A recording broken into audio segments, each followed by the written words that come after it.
Soulscapes. How are these unique soundscapes different from Western music, and what do we mean by perfect harmony? I will explain this with the help of Jill Peirce and Deepak Chopra.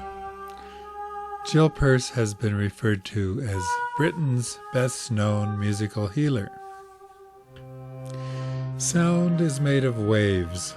They can be very symmetrical and very beautifully arranged in patterns.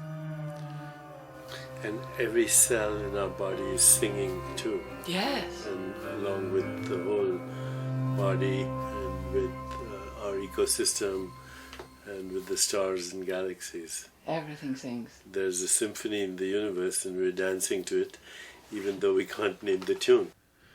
Musicians are the sculptors or artists who carve and paint with vibrational sound waves. Here is a very simple sound wave. This is what one clear note looks like and sounds like. The height of the waves determines the loudness, and the spacing of the waves determines the frequency or pitch of the note. Musicians who play fretless instruments, such as the violin or oud, can play infinite numbers of notes with different pitches just by sliding our fingers up and down a string on the neck. We can accurately find the pitches of the notes in complex and ancient world music scales, such as those found in places like India and Egypt. If we are given instruments with frets or keys which limit the number of notes per octave to 12, we discover that we cannot perform traditional world music. We no longer have enough notes.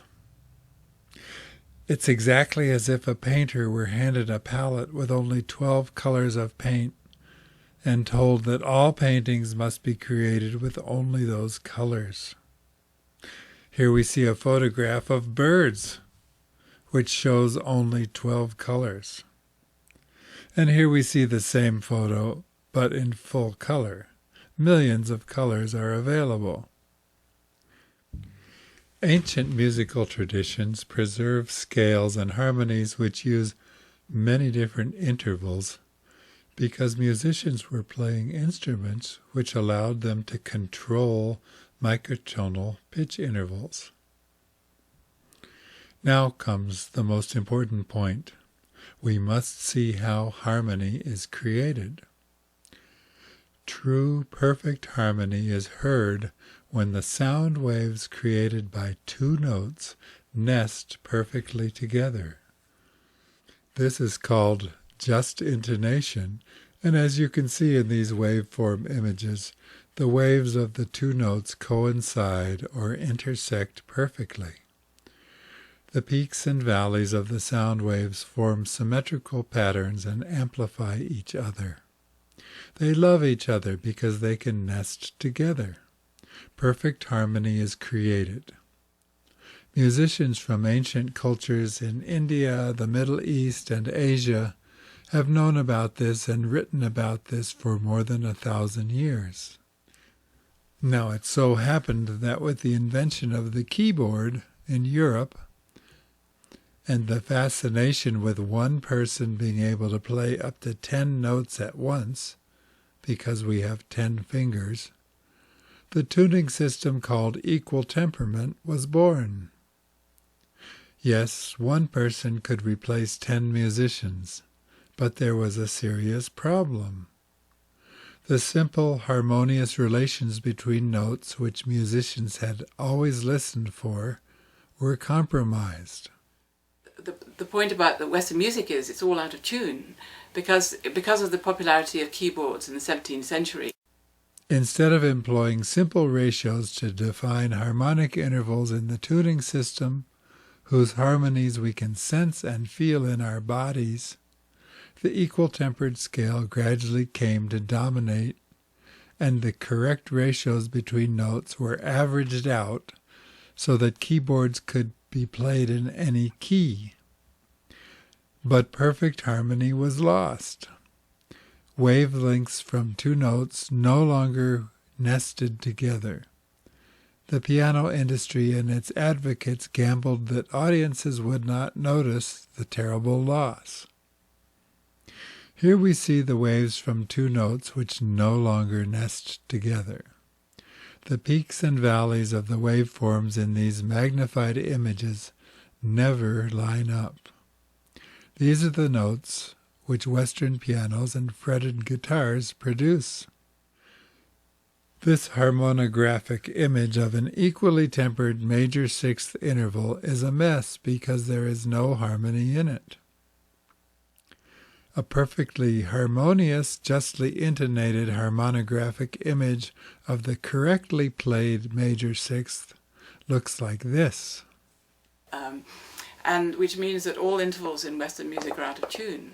And so when I started working with sound, I realized that, in order for us to be sound, to be sound means to be healthy and true. To be sound in mind and body, we have to retune, not just use Western tuning because it's not in tune. So if somebody comes to tune your piano in your house, they tune it out of tune. If we play equally tempered triads on the tonic, fourth and fifth of a major scale, and watch the volume indicator try and follow the conflicting wavelengths, we see a jumpy, confused measurement. See how the yellow line is jiggling back and forth at the top, and we can hear the out-of-tune wavelengths fighting with each other. They do not rest peacefully together and create true harmony because they do not fit together.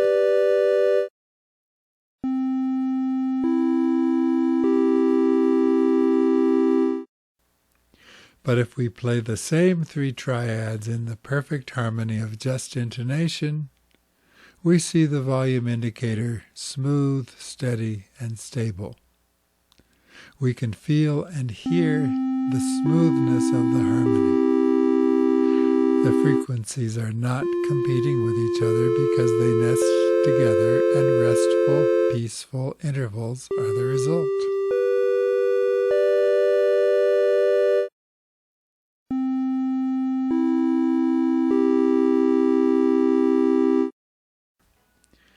It is not so hard to retune the latest electronic instruments on the fly and bring perfect harmony back into Western music.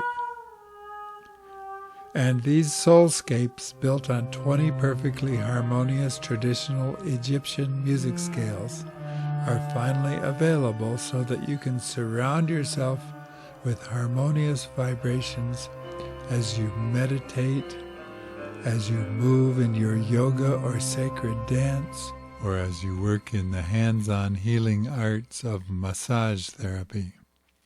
Go to sacredmeditationmusic.com and you will be able to find out a whole lot more about soulscapes and order them if you like.